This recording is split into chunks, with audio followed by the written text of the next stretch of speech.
bem como aos nossos queridos irmãos que estão nos acompanhando na nossa transmissão. Sejam todos bem-vindos a mais uma aula do nosso Bacharel em Teologia, da turma dos remanescentes, que é essa turma que está aí já com um bom caminho andado no nosso curso. Nós queremos mais uma vez agradecer a Deus pela oportunidade de estarmos aqui reunidos em nosso polo do Cefonta para mais uma aula do nosso Bacharel em Teologia. Dessa feita, nós estaremos estudando uma disciplina que tem ligação direta com a disciplina anterior. Nós vimos a introdução ao Novo Testamento e, a partir da aula de hoje, nós estaremos vendo aí o Novo Testamento em blocos, né? Hoje nós vamos estudar a introdução aos Evangelhos e Atos. Então, essa é a nossa aula de hoje, e que é a disciplina que os irmãos estarão vendo aí no restante do mês. A disciplina desse mês é a disciplina de introdução aos Evangelhos e Atos. E como é costume, aqui apenas relembrando aos irmãos, foi algo que foi até questionado no grupo, a faculdade que nós estamos tendo o vínculo, o convênio, ela só libera a disciplina para os alunos a partir do momento que tem a aula presencial. Então, a nossa aula de hoje é uma aula mais de introdução ao assunto, assunto esse que os irmãos estarão estudando de forma mais aprofundada, né, nos conteúdos que são disponibilizados aí na plataforma. Tá bom?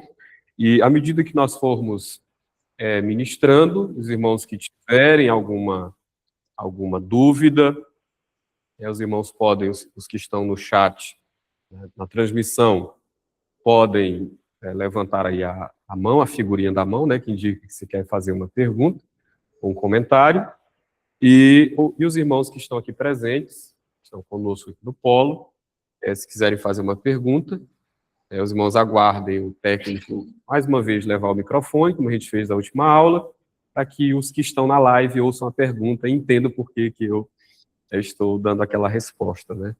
E teve um momento aí, acho que na primeira aula da outra turma, que eu respondi uma pergunta e ficou aquilo, porque a gente acabou não levando o microfone para a pessoa que fez a pergunta, né? Aí eu respondi, quem estava aqui presente entendeu, mas quem estava na live não entendeu por que eu estava trazendo aquela resposta, tá bom? Então, para início de conversa, oficialmente, como a gente diz, nós vamos falar com Deus em oração, pedimos que os irmãos que estão aqui fiquem em pé, e nós estaremos orando em nome de Jesus. Querido Deus, nosso Pai, nós te damos graças pela tua bondade, pela tua misericórdia, pela oportunidade, Senhor, de estarmos mais uma vez na presença do Senhor para estudarmos, Senhor, a tua bendita palavra. Pedimos a tua graça, a iluminação do teu Espírito Santo. Que o Senhor nos ajude, Pai, na compreensão deste assunto, dessa disciplina que estará sendo introduzida hoje à noite e que os teus servos estarão estudando durante o restante desse período, desse mês. Nos abençoe e nos dê graça, em nome de Jesus. Amém. Queridos, eu quero começar a aula lendo um texto da Palavra de Deus, que basicamente é o mesmo versículo que eu li na aula passada, que foi de introdução ao Novo Testamento, que é o texto do Evangelho de João, Evangelho segundo escreveu João, capítulo de número 20, e os versículos 30 e 31. João, capítulo 20, versículos 30 e 31. E eu leio esse texto porque uma das questões que nós precisamos destacar no estudo dos evangelhos é exatamente o fato de que nenhum dos evangelhos foi escrito assim no vácuo, como a gente diz, né? Todos os evangelhos eles foram escritos com um propósito, né? Cada autor, ao escrever ali a sua narrativa, nós vamos ver que os evangelhos não são propriamente biografias, como costumeiramente a gente usa, né, naquelas nossas divisões clássicas em bibliologia, a gente costuma colocar os evangelhos como biografias. né? Porém, a palavra biografia aplicada aos evangelhos, ela não é tão adequada, uma série de fatores que a gente vai ver aqui. Então, a narrativa de cada evangelista, e é claro, do livro de Atos também, que é uma narrativa histórica, ela foi escrita ou foi feita com um propósito em mente. Cada autor tem o seu propósito. E dos 4 evangelistas, João é o que apresenta esse propósito de forma mais clara, de forma mais evidente. Eu até tenho dito que todos aqueles que pregam a Bíblia, pregam a palavra de Deus, e a escola de teologia, de alguma forma, é uma escola de pregadores, né? Nós estamos formando pessoas também para servirem no reino de Deus. Todos aqueles que pregam a palavra de Deus e pregam, por exemplo, no Evangelho de João, não podem, de alguma forma, ao pregar, fugir do propósito que o próprio João estabeleceu, né? A partir do momento que eu prego uma mensagem, por exemplo, no Evangelho de João, né, exponho ali um texto bíblico ou faço ali um apanhado de referências bíblicas para pregar em João, mas eu não levo a minha mensagem, eu não direciono ela para esse propósito que João estabeleceu, eu não estou sendo fiel ao propósito que o evangelista escreveu o texto. Porque ele, eu repito, dos 4 evangelistas, é aquele que estabelece o seu propósito de forma mais clara. Ele diz assim no verso 30 e 31. Na verdade, Jesus fez diante dos discípulos muitos outros sinais que não estão escritos neste livro. Estes, porém, foram registrados para que creiais que Jesus é o Cristo, Filho de Deus, e para que, crendo, tenham vida em seu nome. É claro, o ponto de João, aqui nesse versículo, é falar dos milagres. Ele diz assim, olha, Jesus fez muitos outros milagres que não estão registrados neste livro, e ele pode estar se referindo aos outros evangelistas também, visto que o Evangelho de João é o mais recente, né, falando aqui para nós, é o mais recente, datando aí entre a década de 90, aproximadamente depois de Cristo. Então, ele é o mais recente para nós, é o mais novo, né, no sentido aqui do nosso tempo, e, portanto, ele já poderia ter tido contato, né, porque aqueles outros evangelhos já haviam sido escritos e possivelmente já circulavam ali pelas igrejas, pelas comunidades cristãs do Novo Testamento. Dado isso, ele pode já ter tido contato, poderia já ter tido contato e esteja se referindo aos milagres e aos eventos que estão registrados nos outros evangelhos e que ele diz, olha, Jesus fez muitas outras coisas que não estão registradas neste livro, né? E eu repito, ele pode estar se referindo ao que se encontra nos outros evangelhos ou a outros relatos que não foram contemplados nem pelos outros evangelhos, né? E que nem ele também colocou. Aí ele diz, mas estes, ou seja, os que ele registrou, foram escritos com um propósito. Qual é o propósito? Para que vocês creiam que Jesus é o Filho de Deus e para que, crendo, tenham vida em seu nome. Então, perceba que hoje está estabelecendo de forma muito clara qual é o propósito dele ao registrar o que ele registrou. O meu propósito, em outras palavras, o meu propósito é que vocês, ao lerem sobre esses relatos, creiam que ele é o Filho de Deus. Ou seja, esses relatos, eles dão testemunho de que ele é o Filho de Deus. E ao crerem nisso, vocês tenham vida em seu nome, né? Então aí você tem o propósito de João muito claro, muito claramente estabelecido. E eu começo por esse verso exatamente porque, eu repito, eu acredito que a verdade básica, fundamental, o ponto de partida é entendermos que os evangelhos, todos eles, os 4, e o livro de Atos, que também é contemplado na nossa aula hoje, eles foram escritos com um propósito. E se há um propósito por trás, cada episódio, cada palavra, a própria forma como os eventos eles estão destacados ou narrados, A própria ordem dos fatos, de alguma forma, aponta para aquele propósito que o evangelista escreveu, né? A disposição dos fatos, aqueles milagres aos quais eles dão mais destaque, né? Dão mais evidência, detalhes que eles acrescentam ou omitem, né? Não é porque eles esqueceram, eles não sabiam, é porque o propósito pelo qual, eles estavam escrevendo, estava determinando o que eles também estavam registrando. Então, não é que eles não tinham conhecimento de outros fatos, não é que eles erraram ali na hora de dispor os assuntos, não é que eles acrescentaram alguma informação de forma aí a revelia, como a gente diz. Eles fizeram com um propósito, e o propósito é exatamente apontar para algum aspecto acerca, principalmente, da pessoa bendita de Jesus. Muito bem.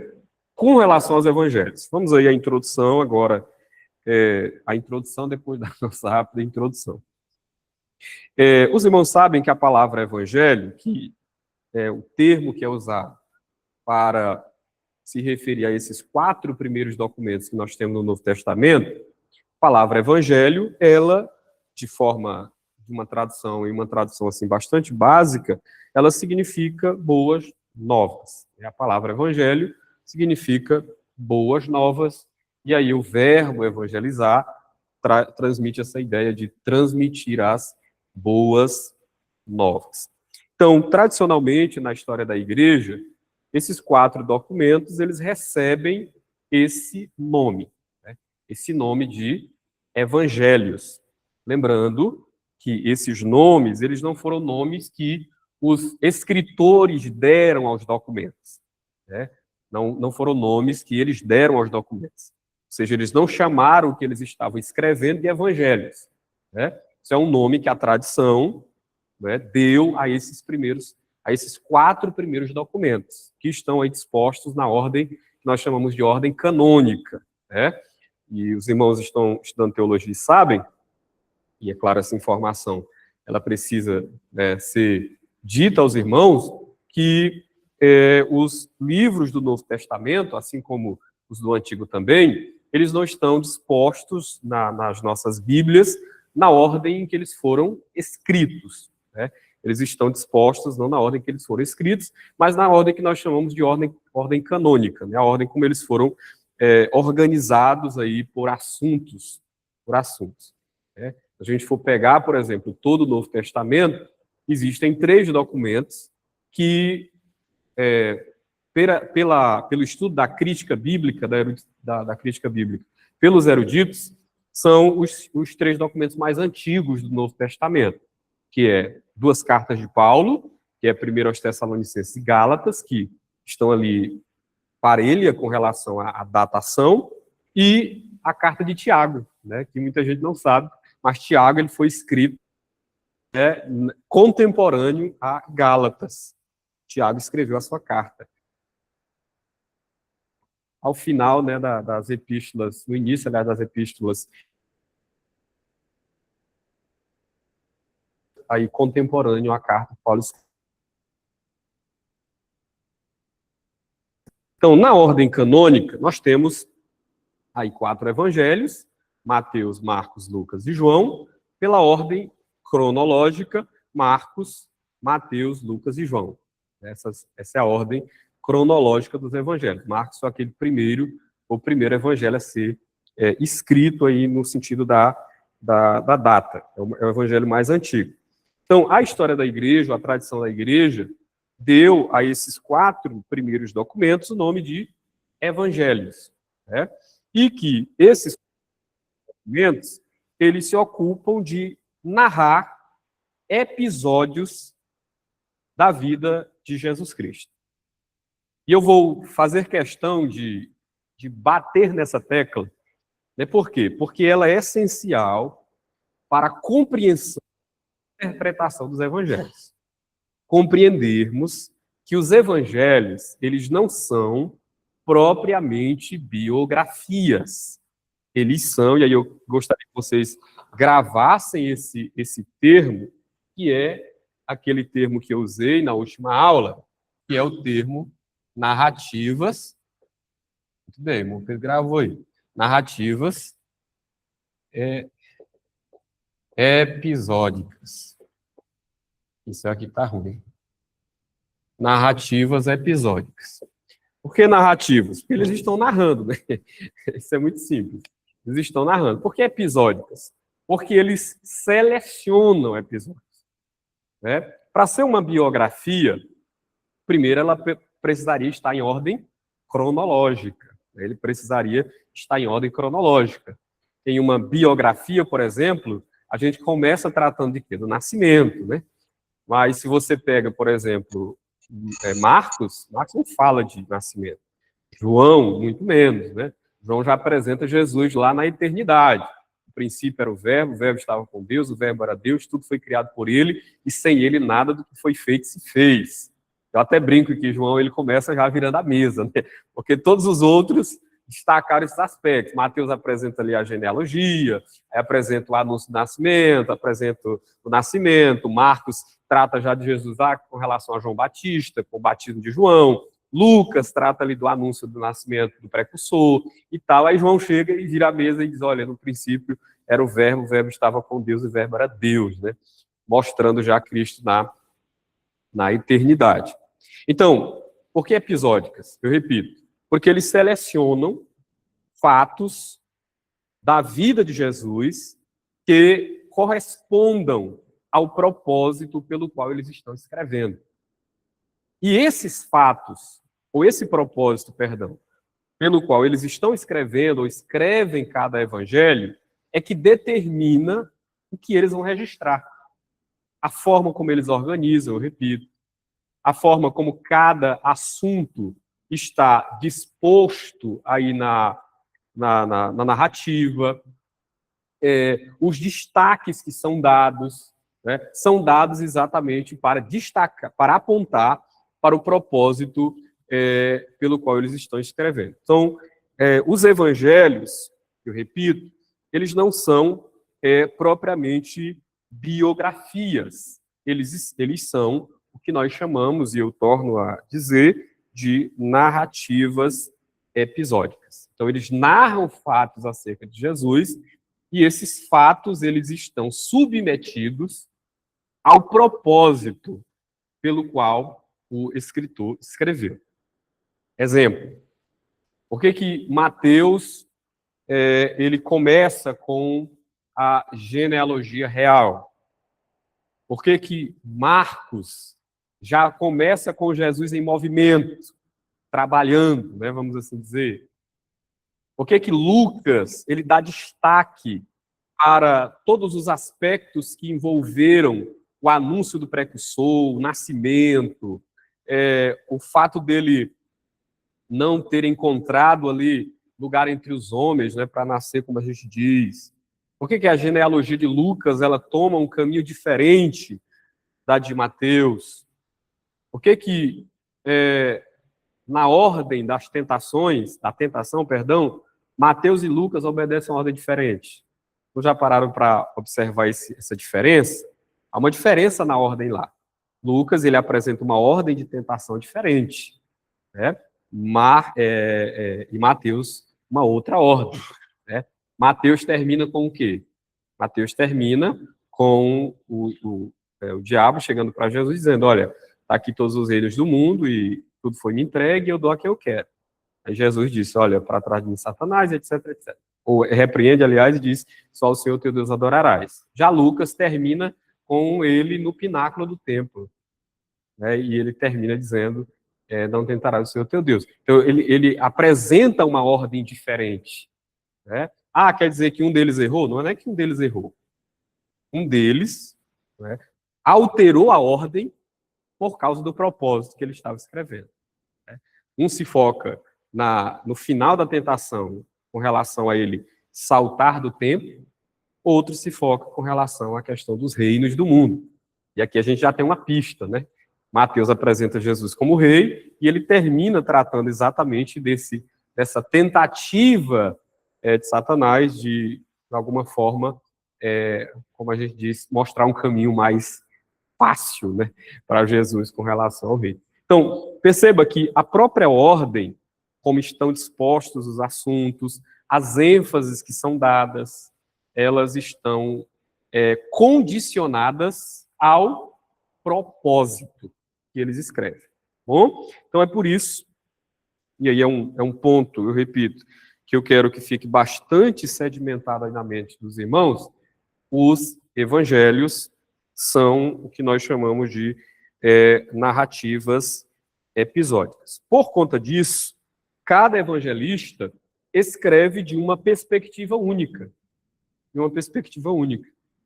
Uma vez eu ilustrei isso aqui numa aula de básica em teologia, percebi que os irmãos não estavam, como a gente diz, pegando o assunto, né? Aí eu disse assim, olha, imagine, por exemplo, que você está aqui dirigindo um carro e você presencia à sua frente ali um acidente de moto. Tem uma perspectiva, a perspectiva de quem estava atrás, né, ali do momento do acidente. Aí você tem um guarda ali do lado esquerdo, que já teve uma visão maior do todo, porque ele estava observando, né? Aí ele já percebe aquele acidente de lado.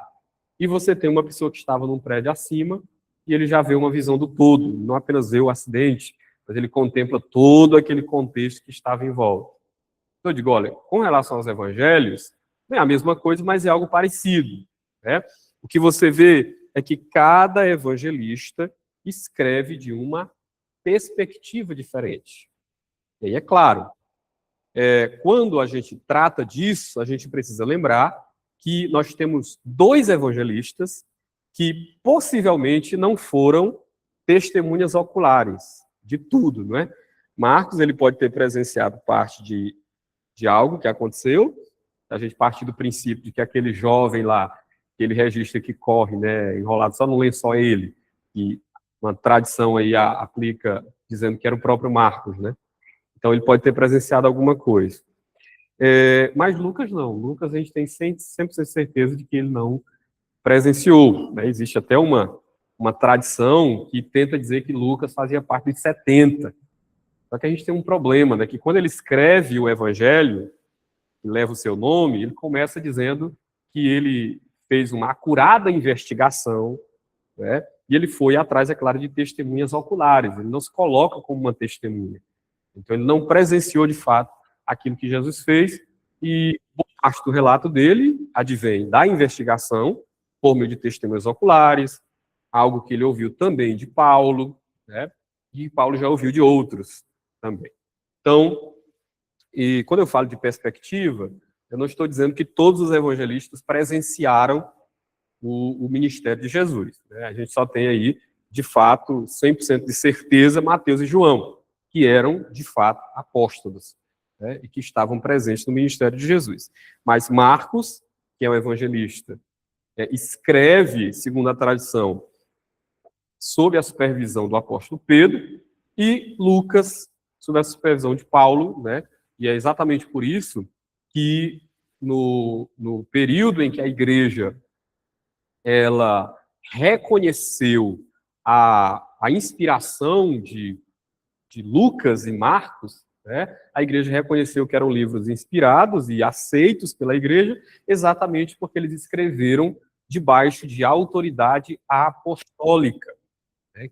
Que foi, aliás, um dos primeiros critérios que a igreja usou para reconhecer quais eram os livros do Novo Testamento que eram autoritativos, né? Porque os irmãos sabem, a gente não tem, né, uma infinidade de apócrifos. Inclusive no material que os irmãos vão receber, vocês já receberam, mas talvez não, vão com certeza receber o material da disciplina, porque ele é adiantado para a gente logo, né? Essa manhã. Ele é adiantado para a gente. Lá o autor ele faz uma lista muito interessante, eu gostei demais do material, inclusive, que ele faz uma lista de uma série de evangelhos só evangelhos apócrifos que tinham no Novo Testamento, desde na época do Novo Testamento, né, ali nos primeiros séculos. Desde evangelhos gnósticos a pseudepígrafos, né, que são aqueles evangelhos que o autor escreveu e botou o nome de um apóstolo, né? Evangelho de Pedro, né? são os chamados pseudepígrafos. O cara escreveu, e aí, para dar autoridade, ele colocou lá o nome de um apóstolo. Evangelho segundo Pedro. E até mesmo os evangelhos gnósticos, né, que apresentam uma visão de Jesus assim, bem estranha, como o evangelho segundo Maria Madalena. Tem até esse. Né? Então, a gente tem uma infinidade de apócrifos ali naquele período. E qual foi o ponto de partida, aliás, os critérios que a igreja, a tradição usou para reconhecer os evangelhos, aqui tratando só dos evangelhos, mas isso serve para todo o Novo Testamento, que esses livros tinham autoridade, de fato, eram livros inspirados por Deus e autoritativos no mesmo patamar das escrituras do Antigo Testamento. O primeiro critério foi exatamente a autoridade apostólica, né? Ou seja, só foi reconhecido pela igreja aqueles livros que tinham a autoridade apostólica, né? E aí, nesse ponto que nós temos, né, uma grande falácia, pastor Emiliano, uma grande falácia que é até hoje, né, repetida aí pela Igreja Católica, né? Eles dizem assim, olha, quem deu a Bíblia para o mundo foi a Igreja Católica, né? Os protestantes criticam o catolicismo, mas eles só têm a Bíblia porque a Igreja Católica deu a Bíblia para o mundo, né? E um dia eu disse assim, olha, o problema, irmãos, é que às vezes nós fazemos interpretações muito distorcidas de determinados termos que são usados na história da igreja. Por exemplo, quem foram aqueles, como eram chamados, aliás, aqueles homens que se debruçaram, né, sobre essa questão e que reconheceram a inspiração dos livros do Novo Testamento? Eles são chamados de pais da igreja, né? São chamados de pais da igreja. E qual era o termo latino para pai? Padre. Né? Aí você vê lá, padres da igreja. Aí eles dizem, está vendo? Foi a igreja católica, a igreja protestante não tem padre. Então foram os padres. Só que só tem um problema, né? O termo pai da igreja naquele contexto não tem nenhuma conotação com o que hoje é chamado de padre da igreja, né? Esse erro é o que nós chamamos de anacronismo, né? É quando você pega um termo e tenta entender aquele termo na antiguidade como ele é compreendido hoje. Aí ele diz, está vendo? Foram os padres da igreja que deram a Bíblia para o mundo, né? Foram eles que deram, que canonizaram esses livros, que colocaram esses livros dentro de um erro, né? É uma falácia histórica. Primeiro porque, eu repito, o termo pai da igreja, que o termo latino padre, não tem nada a ver com o que hoje é designado como padre dentro do catolicismo. E é uma falácia porque eles não canonizaram os livros. Eles usaram critérios para determinar, a partir desses critérios, quais livros eram inspirados.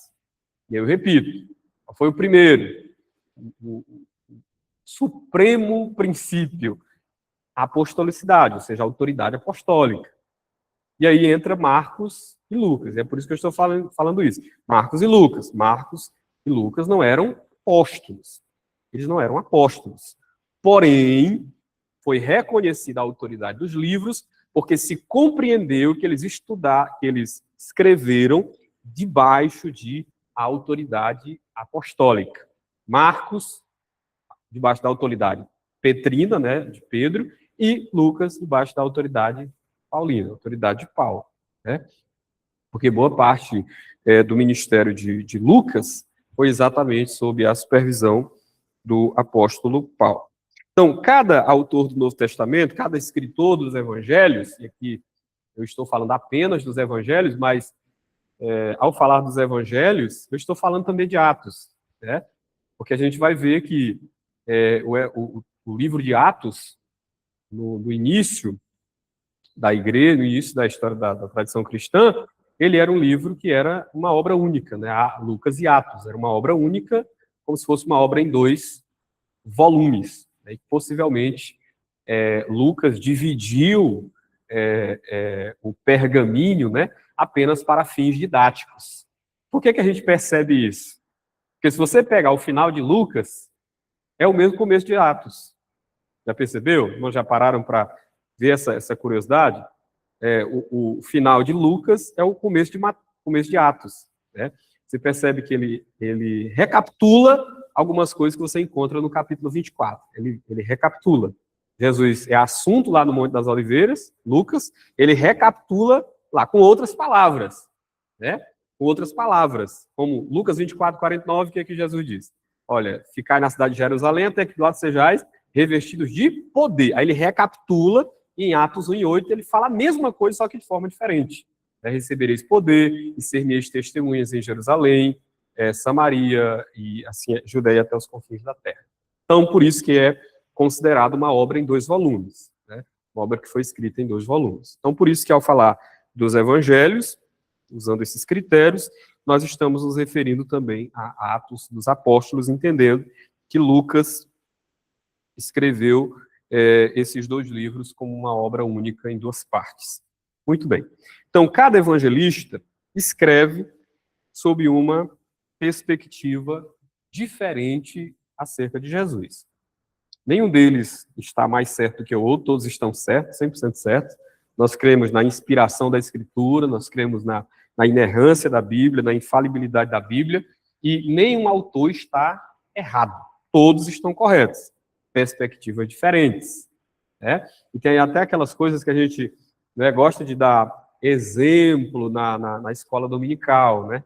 A gente diz, olha, por que um evangelista diz que o cego, Jesus, aliás, estava entrando em Jericó, outro diz que Jesus estava saindo de Jericó. Né? Esses exemplos a gente gosta de usar para ilustrar essa perspectiva diferente.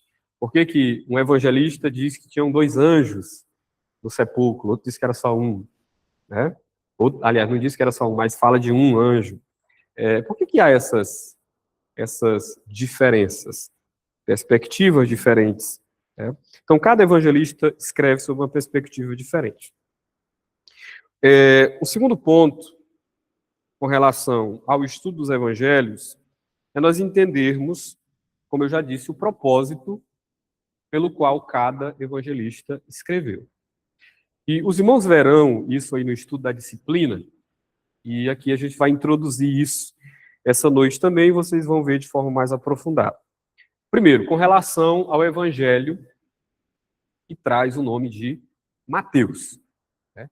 E antes que eu fale isso, só lembrando, os irmãos vão ter como eu posso dizer, uma revisão nessa disciplina sobre a questão do período intertestamentário, que é chamado também de período interbíblico, né, que é aquele período que vai que está ali entre Malaquias e Mateus. Os irmãos vão ver isso também, viu? Novamente. Eu não vou falar novamente, porque a gente já tratou disso na outra aula, então os irmãos vão ver isso novamente na disciplina, de forma resumida, né, apenas para que a gente entenda novamente o Novo Testamento, os evangelhos aí dentro do seu contexto histórico também. Mas como nós já falamos não nessa disciplina que vocês estão começando hoje, vocês vão ter novamente aquela questão lá do período interbíblico, que nós tratamos aqui. Sim, exatamente. Vai ter uma revisão, dentro da própria disciplina vocês vão encontrar uma revisão daquele período novamente. Eu estou dizendo que eu não vou repetir, porque a gente já viu na última aula, exatamente, mas está inserido novamente nesse conteúdo dos irmãos. Os irmãos vão ver aí na apostila e também nas videoaulas que estarão à disposição.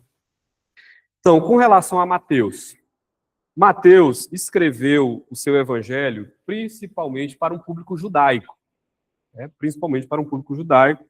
e ele apresenta Jesus de Nazaré como tão esperado Messias e o legítimo rei de Israel. Então, se a gente for estabelecer aqui, introdutoriamente, um tema, um propósito para o evangelho de Mateus, o evangelho segundo Mateus, o porquê ele escreve, que lhe motiva a escrever, ou qual o aspecto da pessoa de Jesus que ele quer destacar, ele quer apresentar e apresenta Jesus como o tão esperado Messias e o legítimo rei de Israel.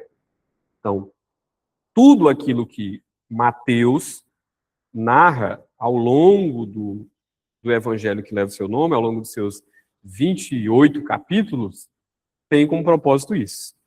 Ele quer provar que Jesus é o Messias prometido no Antigo Testamento. É o Messias. Todos os assuntos que ele destaca, todas as referências que ele cita sobre o Antigo Testamento, tem esse propósito. É como se Mateus estivesse dizendo assim, ó, isso aconteceu com ele, é o que ele diz mesmo, né? É como se ele tivesse dizendo, ele diz exatamente isso. Isso aconteceu com ele para que se cumprisse o que está escrito. Né? Mateus é o que mais usa esse jogo de palavras, né? Isso aconteceu para que se cumprisse isso. Isso aconteceu para que se cumprisse isso. Inclusive, há dados momentos em que Mateus até escreve algo que para nós que vivemos aqui já nesse tempo, que não temos a possibilidade de perguntar nada para ele mais, pessoalmente, ele escreve algumas coisas que é até difícil de compreender. Por exemplo, quando ele narra que Jesus foi morar em Nazaré, aí ele diz assim, e isso se cumpriu, isso aconteceu, aliás, para que se cumprisse o que está escrito, ele será chamado Nazareno. A questão é, onde está escrito isso? Eu não tenho uma profecia no Antigo Testamento que diga que o nome dele, que ele seria chamado de Nazareno. Você não tem uma profecia, nem Isaías, que é o profeta messiânico, né? Você não tem uma profecia dizendo que ele seria chamado de... tem não. De Nazareno. Não, Miqueias é de Belém, né? Miqueias 5:2, quando ele diz, e tu, Belém, terra de Efrata, ele está falando do nascimento. Né? Agora, com relação a Nazaré, você não encontra a profecia dessa forma. E aí, os estudiosos sugerem que ele pode estar fazendo o que nós chamamos de unificação de passagens, né? Ele está juntando uma profecia com outra, porém, a possibilidade que tem mais fundamento é que Mateus está usando um jogo de palavras. Por quê? Porque a palavra nazareno, a raiz da palavra nazareno, ela vem de um radical grego, que é a palavra nazar, que dá a ideia de algo que é renovo, que é um renovo, né? É uma renovação, algo desse tipo. Né? A palavra, o prefixo radical grego, traz essa ideia de renovo, né? De renovo. E aí você lembra, talvez, da profecia de Isaías 11, né? Que fala que o renovo brotaria do tronco de Jessé. Então, possivelmente, essa é a possibilidade mais possível, né? Pedindo licença aqui pela redundância, a possibilidade mais possível é que ele esteja fazendo esse jogo de palavras. E é claro, quem estava lá e que leu o texto, entendeu. Por quê? Ele escreveu para um povo dentro do seu contexto e que entendeu claramente o que ele quis dizer.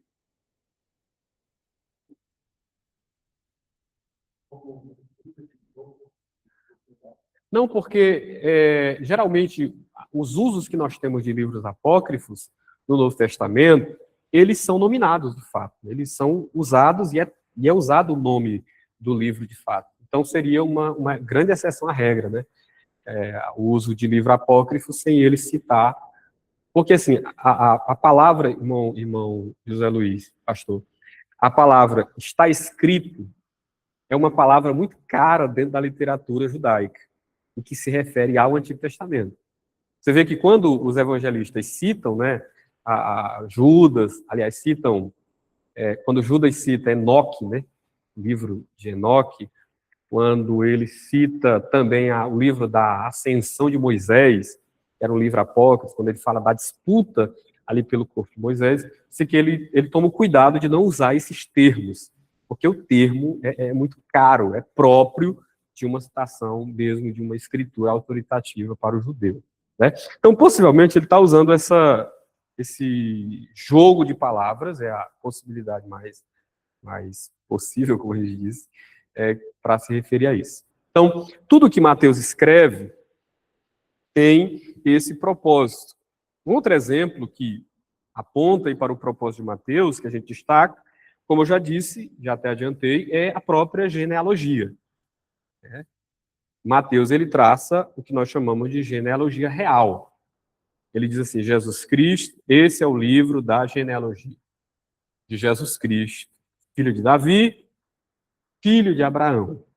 E aí ele traça a genealogia a partir de Abraão. Abraão gerou Isaac, Isaac gerou Jacó, Jacó, e aí vai até chegar a Maria, da qual nasceu Cristo, da qual nasceu Jesus, que se chama o Cristo. Né? Então, o que é isso? Mateus, ele traça uma genealogia real, porque é como se ele estivesse dizendo, pastor, assim, olha, esse Messias, esse homem que foi morto, foi condenado e levado à cruz, como ele vai falar lá na frente, ele é aquele que foi profetizado no Antigo Testamento, que seria o descendente de Davi. Por isso ele é filho de Davi. Esse é aquele acerca do qual o Senhor disse para Abraão: em ti serão benditas todas as famílias da terra. Ele é o descendente de Abraão. Ele é aquele. E aí, nome após nome, ele vai fazendo o link, a ligação, né, até chegar à pessoa de Jesus, para provar que ele é, de fato, o Messias. Então, Mateus, ele escreve com esse propósito, por essa razão. Faz essa organização da genealogia. Você percebe, por exemplo, também, que Mateus, ele tem um cuidado de apresentar diversas profecias do Antigo Testamento. Diversas. Quando você começa a ler o Evangelho segundo Mateus, você vê diversas profecias citadas só em 2 capítulos já. Né? Em 2 capítulos, você já vê ele citando diversas profecias. Né? Isso se cumpriu para que se cumprisse o que o profeta, isso aconteceu para que se cumprisse o que o profeta disse, ele será chamado Emanuel, isso aconteceu para que se cumprisse o que o profeta disse, do Egito chamei o meu filho, aplicando ali a profecia de Oséias 11:1 a ele, e assim por diante. Então, ele sempre usa o Antigo Testamento, porque era isso que os judeus respondiam. Os judeus respondiam a o que a Escritura do Antigo Testamento dizia. É o que a Tanakh dizia, né? Que a Torá e os Nevilins e os Ketuvim, né? Que era a divisão ali da Bíblia hebraica. Né? Pentateuco, profetas e escritos. Né? Então,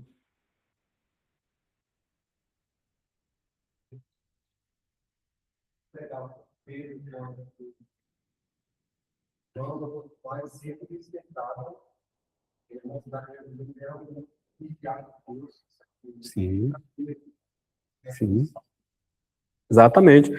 Todos eles tiveram esse cuidado também de linkar, de fazer essa ligação de Jesus às profecias do Antigo Testamento. Todos eles. Mas você percebe, pastor, que até isso, até as profecias que são selecionadas e que são citadas, elas são citadas de acordo com o propósito de cada evangelista. E às vezes, você tem profecias que são citadas não de forma direta, mas de forma indireta. Por exemplo, quando João Batista, e isso é registrado pelo João Evangelista, Jesus vai ser batizado, aí ele diz assim: eis o Cordeiro de Deus que tira o pecado do mundo. Você tem uma profecia, não uma profecia direta, porque você não tem assim uma referência nesse tipo, mas você tem um testemunho de todo o Antigo Testamento. Em uma palavra. Em uma palavra. Você tem o testemunho do Cordeiro que substitui Isaac, em Gênesis 22. Você tem o testemunho do Cordeiro que substitui os primogênitos, em Êxodo capítulo 12. Você tem o testemunho dos milhares de cordeiros que foram mortos ao longo de todo o culto levítico, né, como é estabelecido em Levítico, o cordeiro que servia como substituição ali com relação aos pecados, como expiação para os pecados. Você tem o testemunho de Isaías 53. Então, Todos eles, como bem o senhor colocou, têm o cuidado de apresentar profecias no Antigo Testamento que comprovem que ele era de fato o enviado de Deus, que ele era de fato o Filho de Deus, no caso de João, que ele era de fato o rei, o Messias, como Mateus, que ele é de fato o servo perfeito, como Marcos, que ele é de fato o homem perfeito, como Lucas. Então, todos eles têm esse cuidado. A diferença é que alguns utilizam isso de forma mais direta, como Mateus. E isso aconteceu para que se cumprisse o que está escrito em determinado lugar. Já os outros, e João, por exemplo, eles citam o que nós chamamos de testemunho profético, que é, por exemplo, a profecia lá, o que João Batista diz, e que João registra, né? Eis o Cordeiro de Deus, ou seja, aquele para quem todos os cordeiros que foram mortos, como expiação do pecado dos homens, dos judeus, apontavam. Esse é o Cordeiro de Deus agora. Nele se cumprem todas as profecias. Ele é o último Cordeiro, ou seja, é aquele para o qual todos os outros apontavam. É como se a Bíblia está dizendo, olha, a partir do momento que esse Cordeiro for morto, não há mais necessidade de que outros sejam mortos, porque ele é aquele para quem todos os outros apontavam. Muito bem. Então, Mateus tem esse cuidado. Uma outra questão que destaca o propósito de Mateus é que, por exemplo, Mateus ele evita usar a expressão reino de Deus. Mateus usa a expressão reino dos céus, né? Uma vez alguém perguntou, pastor, existe a diferença entre reino dos céus e reino de Deus? Reino dos céus é uma coisa, reino de Deus é uma outra coisa. Não é, pessoal. Não é. Biblicamente, reino dos céus e reino de Deus, nesse sentido, é a mesma coisa. Mateus, que é quem usa mais a expressão reino dos céus, ele opta pelo uso dessa expressão, mais do que a outra, reino de Deus, por conta da conotação que isso trazia no pensamento judaico do primeiro século. Né? Então, por conta disso, ele opta pela expressão reino dos céus. É um cuidado que Mateus ele toma aí ao longo da sua narrativa episódica. Então, como ele sabia, obrigado, que a expressão reino de Deus, ela poderia trazer uma conotação diferente dentro do pensamento judaico, então ele opta pela expressão reino dos céus. E tudo isso, repito, é por conta do propósito que ele escreve. O segundo evangelista que nós temos na ordem canônica, e aqui eu adotei a ordem canônica e não a ordem cronológica, e é Marcos, né?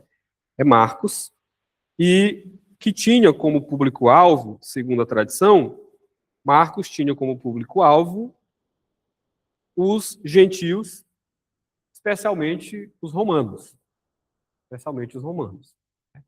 Ele escreve aos gentios, mas de forma assim mais pontual, ele está dialogando com os romanos, E daí você percebe o porquê que Marcos, por exemplo, ele já começa com Jesus em atividade. Não se preocupa com genealogia, o nascimento. Ele simplesmente já apresenta Jesus. Perceba, por exemplo, Marcos 1. Ele diz assim: princípio do Evangelho de Jesus Cristo, Filho de Deus, conforme está escrito na profecia de Isaías. Eis aí envio diante de tua face o meu mensageiro, qual preparar o teu caminho. Ele cita a profecia que se cumpriu na vida de João Batista. E no verso 9, ele já começa. Naqueles dias, veio Jesus de Nazaré da Galileia por João, e aí por João foi batizado no Rio Jordão. E aí você vê a expressão no verso 12, e logo o Espírito o impeliu. Observe essas expressões. E logo o Espírito o impeliu, verso 12. Agora olhe o verso 14. Depois de João ter sido preso, foi Jesus para a Galileia. Verso 16. caminhando junto ao mar da Galileia. Verso 21, depois entraram em Cafarnaum. Verso de número 29, e saindo eles da sinagoga. Verso de número 40, aproximou-se dele um leproso. Verso de número 1 do capítulo 2, dias depois entrou Jesus de novo em Cafarnaum. Verso de número 1 do capítulo 3, de novo entrou Jesus na sinagoga. E essas expressões, elas se repetem ao longo de todo o Marcos, de todo o evangelho. Por quê? Porque ele mostra Jesus em atividade, indo, vindo, ou seja, se movendo. Por quê? O propósito de Marcos, ao escrever para o público gentil e pontualmente para os romanos, era apresentá-lo como servo. Um servo perfeito. Inclusive, e aí eu esqueci de dar essa informação, peço perdão, um dos primeiros escritores, um dos primeiros pais da igreja que escreveram, foi Irineu de Lyon. Ele escreveu um livro contra as heresias, inclusive eu tenho esse livro lá em casa, e ia até trazer para mostrar para os irmãos, e acabei ainda vexado, não lembrei. Que é um livro que hoje ele é lançado pela editora Paulus, que é uma editora católica, e que foi escrito por Irineu de Lyon, né? Um dos primeiros pais da igreja aí que escreveram esse livro contra as heresias, que foi um tratado contra o gnosticismo, né? E no livro dele, no livro Contra as Heresias, que é um dos primeiros testemunhos que nós temos acerca dos documentos do Novo Testamento, ele, por exemplo, ele usa uma linguagem para identificar os 4 evangelhos, né? Ele usa uma imagem para identificar os 4 evangelhos. Ele toma ali a literatura do livro do profeta Ezequiel, as visões que Ezequiel teve, e aí ele faz uma apresentação dos 4 evangelhos de acordo com a visão que Ezequiel teve. Aí ele fala do rosto de homem, né? Ele fala que é o evangelho segundo Lucas, né? Como o rosto como de boi, que é uma referência a Marcos, que naquele contexto o boi era o símbolo de serviço, né? E a águia, no caso, uma referência ao evangelho segundo escreveu João, né, que é uma referência à divindade, e a questão do leão, uma referência a Jesus como rei. Então ele faz esse link aí, é claro, não estou dizendo que é uma interpretação que ele está fazendo do texto, e faz apenas essa ilustração, né? E no caso de Marcos, como o próprio Irineu de Lyon testemunha no seu escrito, Marcos ele quer apresentar Jesus como servo. E, embora a passagem que a gente vai citar aqui, ela se repita também em Mateus, mas ela é muito mais enfática no Evangelho segundo Marcos, que é o capítulo 10, verso 45, quando Jesus disse que o Filho do Homem não veio para ser servido, mas para servir e dar a sua vida em resgate de muitos. Eu sei que os irmãos são maduros o suficiente para ouvir o que eu vou dizer aqui. O Evangelho de Marcos, ele é um evangelho que dos 4, ele e João, mas principalmente Marcos, é o evangelho onde nós encontramos as maiores discussões e debates dentro do que nós chamamos de crítica bíblica, né? Nós vamos ter uma ideia. Algo que é debatido, e que é claro, aqui a gente está numa sala de estudos, né? Isso aqui não é coisa para a gente levar para a igreja, mas é algo que a gente, como estudante de teologia, a gente vai se deparar. Algo que é debatido aí na academia há muito tempo é a questão, por exemplo, do final longo de Marcos.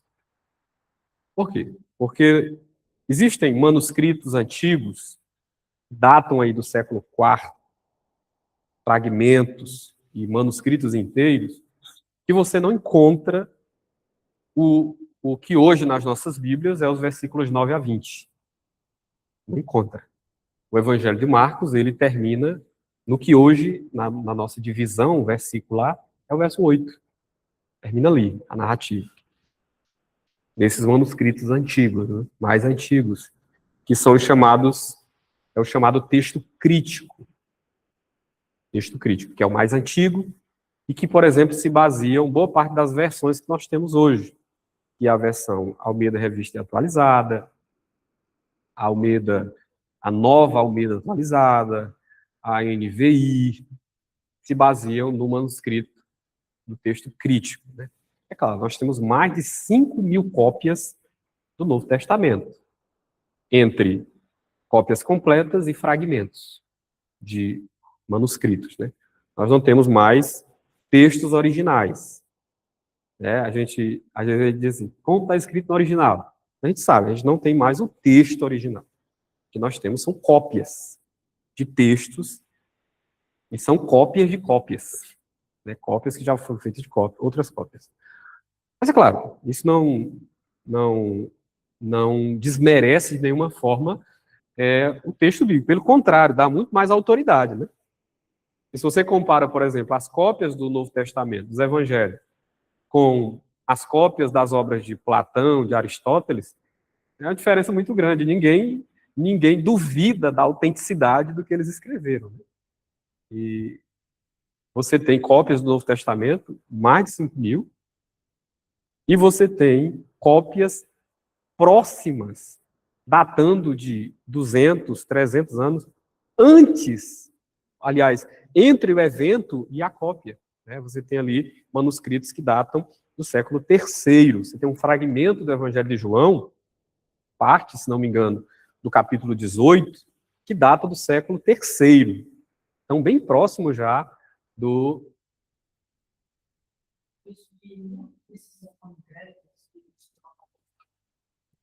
Não foram aceitos. Uhum.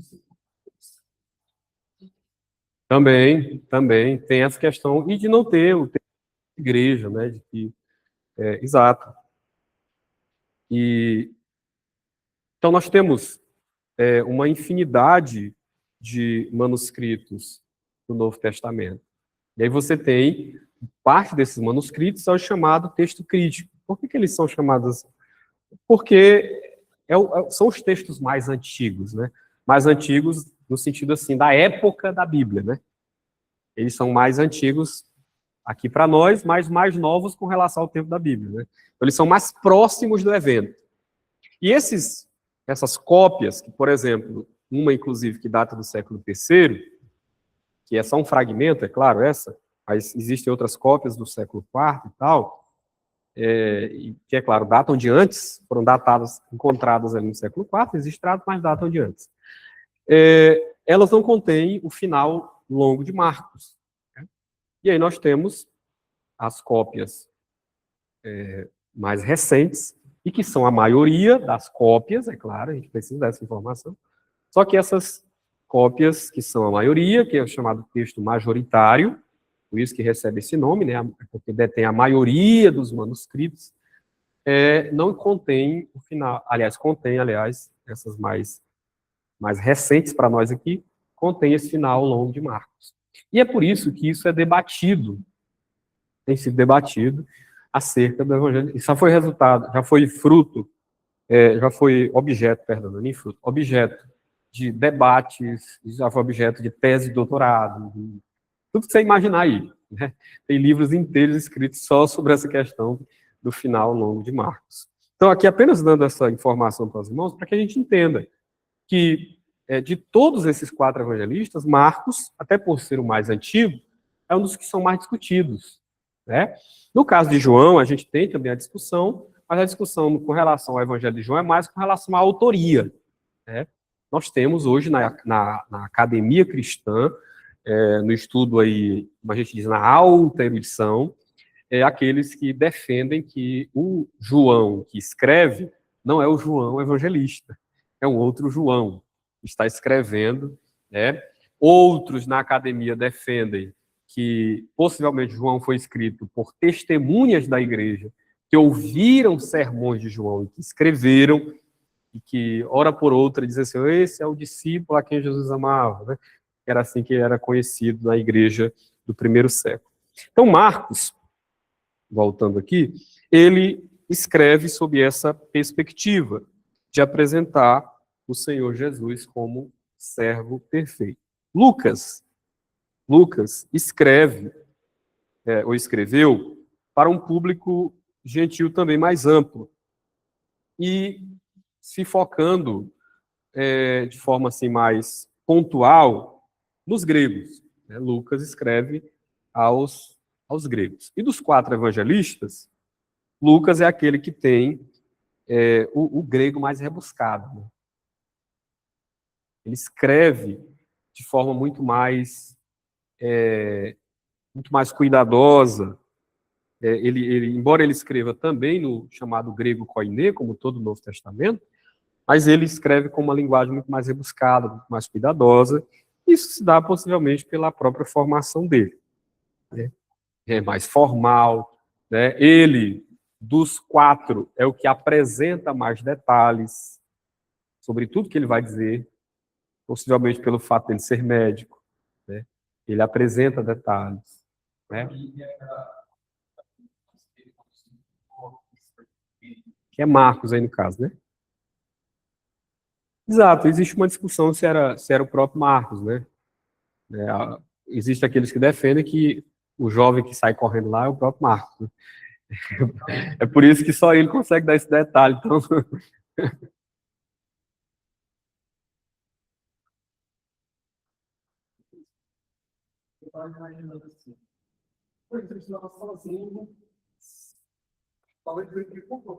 possivelmente.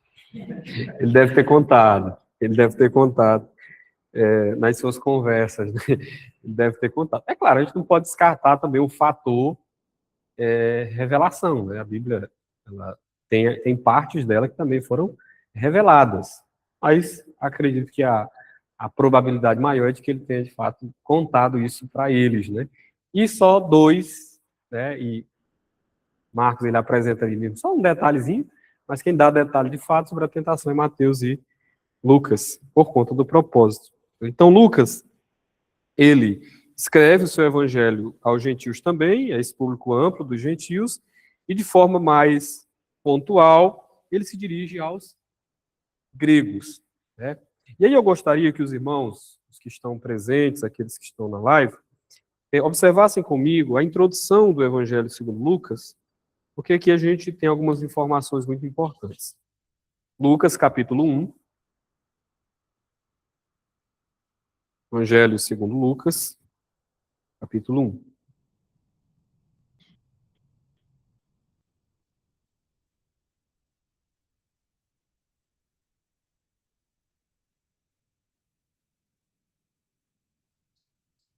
Está escrito assim, ó, verso 1. Visto que muitos houve que empreenderam uma narração coordenada dos fatos que entre nós se realizaram, conforme nos transmitiram os que desde o princípio foram dele testemunhas oculares, ministros da palavra, igualmente a mim me pareceu bem, depois de acurada investigação de tudo desde sua origem, dar-te por escrito, ó excelentíssimo Teófilo, uma exposição em ordem, para que tenhas plena certeza da verdade em que for construído.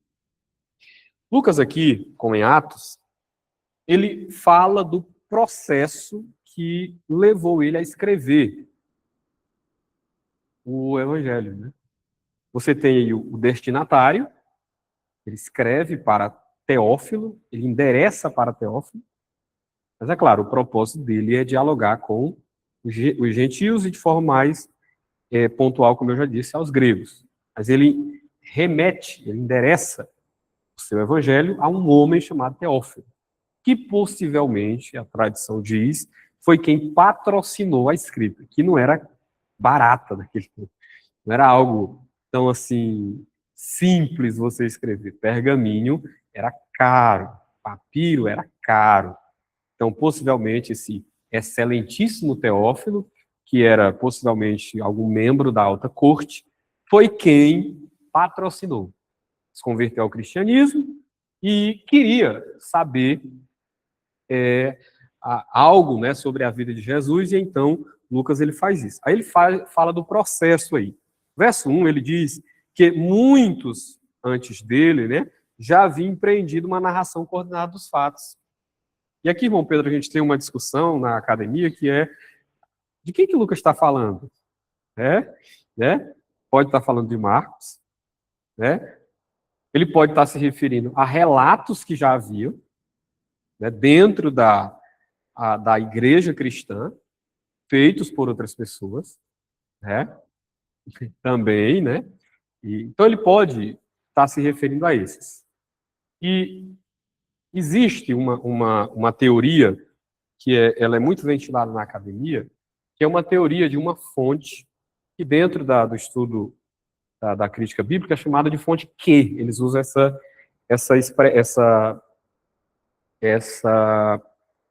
sigla, né? Fonte Q, né? Que é uma referência a documento, né? Que, segundo os eruditos, pode ser uma fonte comum que foi usada pelos 3 evangelistas sinóticos, né? Mateus, Marcos e Lucas. Então, era possivelmente uma fonte comum, algum documento que já circulava, né, ali dentro da igreja, e que Marcos se utilizou, Lucas se utilizou e Mateus também, né?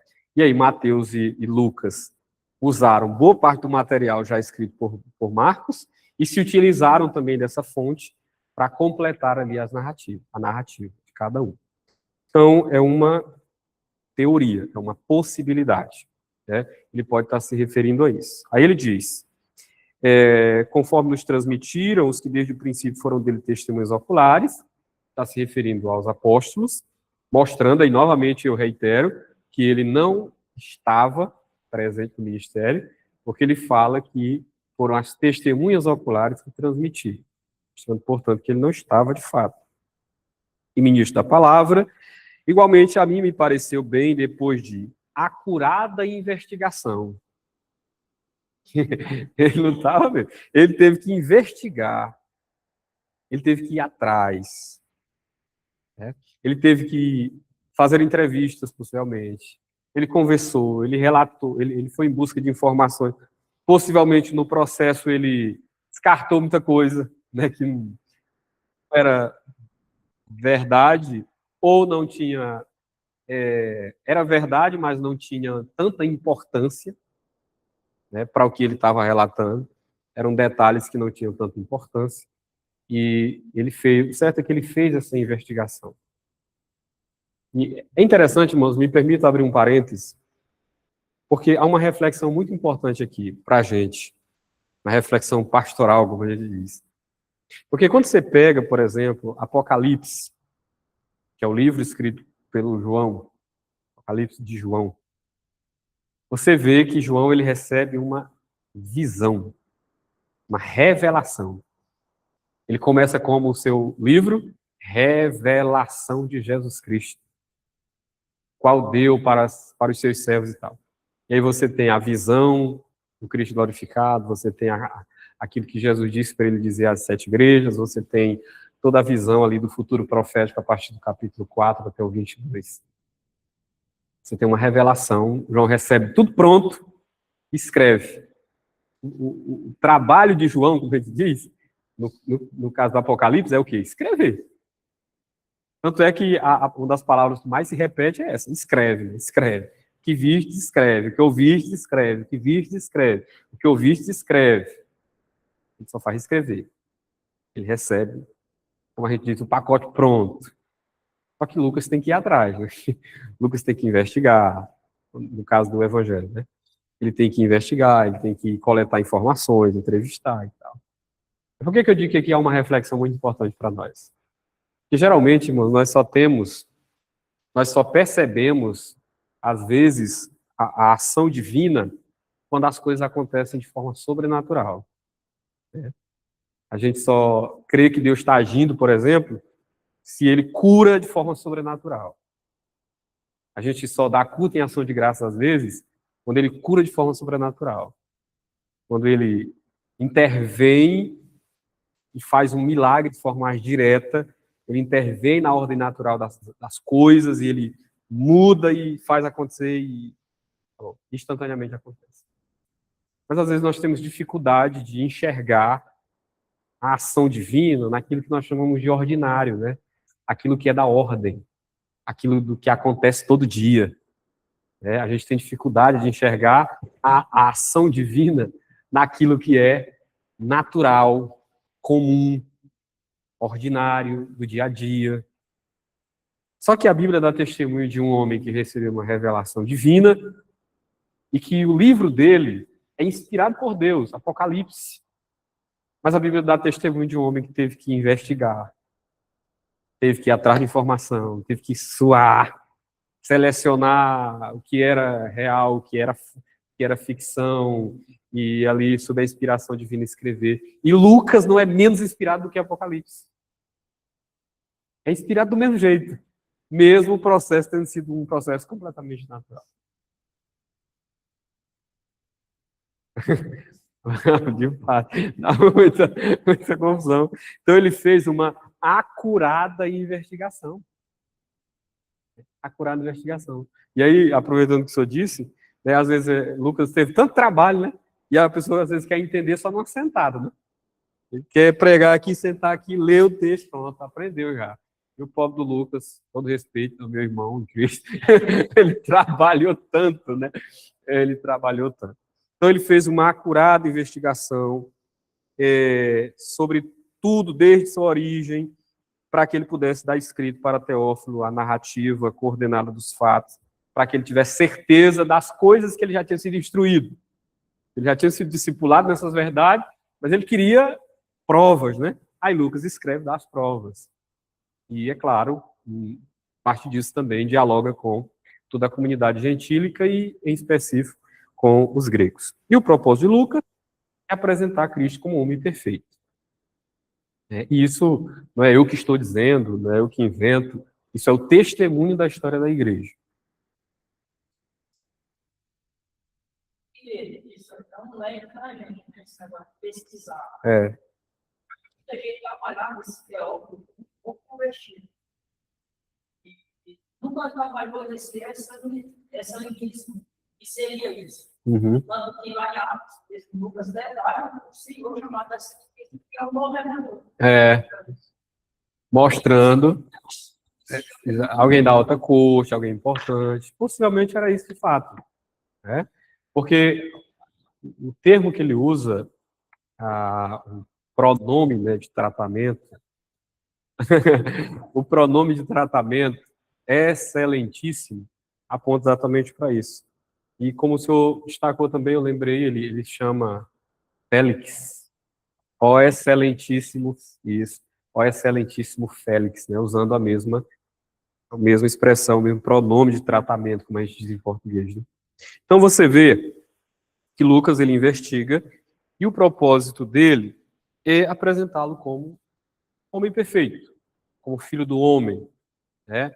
Como o último Adão, para usar aqui a expressão de Paulo em 1 Coríntios, capítulo 15, que é o último Adão, né, que ele fala lá em 1 Coríntios 15. E a partir disso, irmão Pedro, que alguns mostram que Lucas, ele de fato está escrevendo sob a aspersão paulina, porque ele comprova, historicamente, boa parte das doutrinas que Paulo sistematiza nas suas cartas.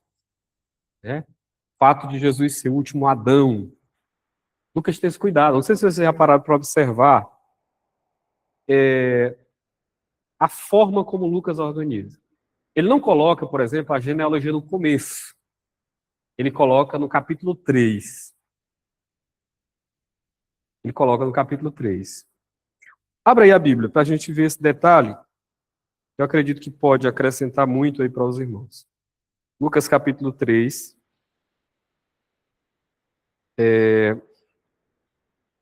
Depois de Jesus ser batizado, né, nós temos aí o capítulo 3, ele é batizado.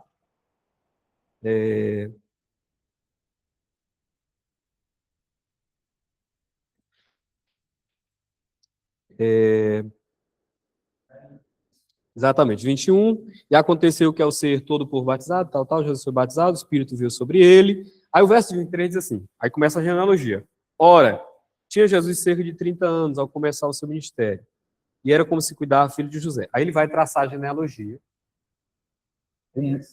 Exato, humana, e a genealogia humana, não a real, né? Ele toma o caminho contrário, né?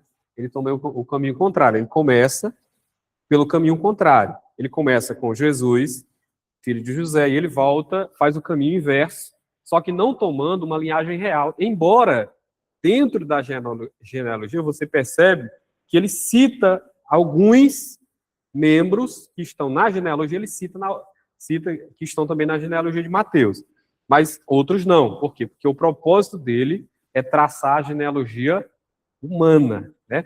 Aí ele começa com José lá, e ele termina lá no verso 38, quando ele diz: Cainã, filho de Enos, Enos, filho de Sete, e este, filho de Adão, filho de Deus. Observe, entenda aqui a linha de raciocínio de Lucas. No capítulo 3, no batismo, Jesus é chamado de quê? De filho de Deus, né? Este é o meu filho amado, e em ti tenho prazer. Aí depois é traçada uma genealogia que termina com a expressão filho de Deus. E aí no capítulo 4, apresenta Jesus como sendo tentado. Olha, por que é dito pelos eruditos que Lucas, ele está ampliando de forma histórica aquilo que Paulo, trata de forma doutrinária? Porque Paulo, em 1 Coríntios 15, ele apresenta Jesus como o último Adão. E aqui Lucas faz exatamente isso. Porque Adão é criado e imediatamente ele é tentado. Ele é tentado. Imediatamente que eu digo, não, no dia que ele foi criado. Digo assim, o relato sequente que a gente tem é o quê? É Adão sendo tentado, e caindo, e pecando. Aí você vê Lucas e é por isso que ele deixa a genealogia lá para frente. É por isso que, diferente de Mateus, ele não começa com genealogia. Ele deixa a genealogia exatamente, ele encaixa exatamente no espaço em que Jesus é chamado de Filho de Deus, para apresentar a sua genealogia humana, para dizer assim, olha, esse que foi tentado, ele foi tentado como homem, ele é um homem também, né? Ele é um homem também, só que ele é um homem perfeito. Ele é o último Adão. Aí ele traça a genealogia humana de Jesus, e aí, em imediato, ele coloca Jesus como sendo tentado e vencendo, diferente do primeiro Adão que caiu. E essa é a razão, porque, diferente de Mateus, Lucas, ele termina o relato da tentação com Jesus sendo tentado pelo diabo para tentar a Deus. Para tentar a Deus. Dizendo assim, olha, já que você é filho de Deus, olha, vamos fazer o seguinte, você vai se jogar daqui de cima, porque está escrito, ó, Lucas 4, verso 10, porque está escrito, aos seus anjos ordenarás a teu respeito que te guardem, e eles te sustentarão nas suas mãos para não tropeçares em alguma pedra. Ele está citando o quê? O diabo? Salmo 91. Eu até brinco com os irmãos, que tem irmãos que deixam a Bíblia aberta no Salmo 91, né? Para espantar o diabo. Eu digo, não, tem que escolher outro, porque esse ele já conhece. Se for o texto que ele fez, ele já aprendeu. Ele citou para Jesus. E aí Jesus então diz, também está escrito, não tentarás o Senhor teu Deus. É por isso que ele não termina com a tentação acerca dos reinos do mundo. Ele termina com a tentação, sendo Jesus tentado a tentar a Deus, né? A se jogar e de alguma forma, entre aspas, forçar o cumprimento dessa promessa que o Senhor havia feito. Então essa é a razão porque ele termina a tentação dessa forma. Então observe que a ordem como Lucas coloca a genealogia é proposital. Proposital. Ela não é acidental. Ela é proposital. Por isso que ele não começa com a genealogia, ele coloca ela no meio. Exatamente, eu repito, depois do batismo. Porque com isso ele está declarando o propósito dele. E esse aqui, que eu vos apresento, é o homem perfeito. E tem até uma aplicação, um desenvolvimento que é feito pelo teólogo pentecostal Roger Stronstad, né? Que ele apresenta, a partir do capítulo 4, Jesus não apenas como homem perfeito, mas como homem perfeito cheio do Espírito Santo, né? Fazendo uma comparação com Elias lá do Antigo Testamento, né? Da mesma forma como Elias, ele alimentou lá a viúva, no caso, Eliseu, perdão, ele apresenta Jesus fazendo milagres, e ele cita exatamente o fato, ou cita o episódio, né, em que Eliseu ele é usado por Deus para alimentar a viúva. E é claro, ao longo de todo o evangelho de Lucas, a gente vê esses sinais sendo apresentados, e esses sinais dão testemunho exatamente dessa verdade. Lucas está dizendo, esse é o propósito pelo qual eu estou escrevendo. Eu estou escrevendo para apresentá-lo como o homem perfeito ou como o último Adão, para usar a linguagem aqui do seu patrono, né, que era Paulo, aquele que de alguma forma supervisionou aquilo que Lucas escreveu. E aí é um detalhe, para a gente concluir essa questão acerca de Lucas, que eu queria que os irmãos vissem, que está lá em Atos, que é a outra parte da obra de Lucas, Atos 16, e aí eu vou ler e eu quero que os irmãos peguem esse detalhe. É uma provinha aqui para os irmãos. Quero que você pegue esse detalhe. Atos 16, abra aí a Bíblia.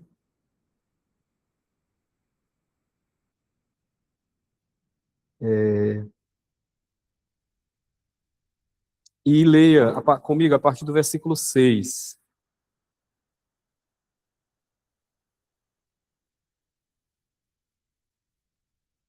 A partir do 4, vamos lá, do 16 a partir do verso 4. Diz assim: ao passar pelas cidades, entregavam aos irmãos para que as observassem, né, as decisões lá as decisões tomadas pelos apóstolos e presbíteros de Jerusalém. Assim as igrejas eram fortalecidas na fé e de dia a dia aumentavam em número, percorrendo a região frígio-gálata, tendo sido impedidos pelo Espírito Santo de pregar a palavra na Ásia, defrontando Mícia, tentavam ir para a Bitínia, mas o Espírito de Jesus não o permitiu. E, tendo contornado Mícia, desceram a Troade. À noite sobreveio a Paulo uma visão na qual um varão macedônio estava em pé e lhe rogava, dizendo: passa a Macedônia e ajuda-nos. Verso 10. Assim que teve a visão, imediatamente procuramos partir para aquele destino, concluindo que Deus nos havia chamado para lhes anunciar o evangelho. Pegaram o detalhe? A mudança de verbo, da forma como os verbos estão dispostos no texto. Olha aí, verso 4. Ao passar pelas cidades. Verso 6. Percorrendo a região. Verso 7. Tentavam ir. Verso 9. Sobreveio a Paulo uma visão. Verso 8, perdão. E tendo contornado Mícia, desceram a Troade. Mas aí quando chega no verso 10, ele diz assim: assim que teve a visão imediata, procuramos partir. Perceberam? É exatamente nesse ponto que Lucas entra na história de Paulo. Porque até então, ele sempre está descrevendo. Fizeram, foram, ouviram, percorreram, contornaram, desceram. Aí agora ele muda. A partir do verso 10, ele muda a construção verbal. Ele diz assim: procuramos. Fomos, navegamos. Porque agora ele está na viagem.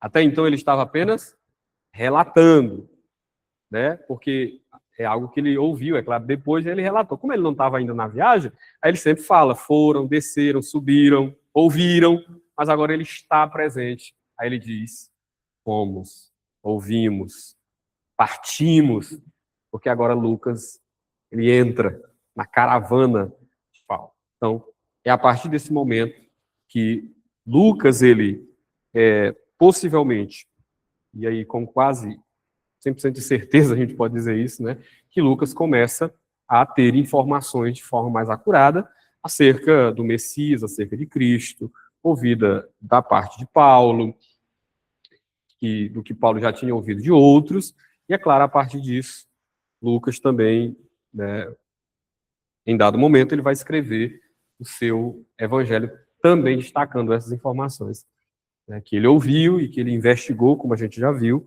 e ele tem muita influência do apóstolo Paulo naquilo que ele escreve, né, ali no seu evangelho, no evangelho que traz o seu nome.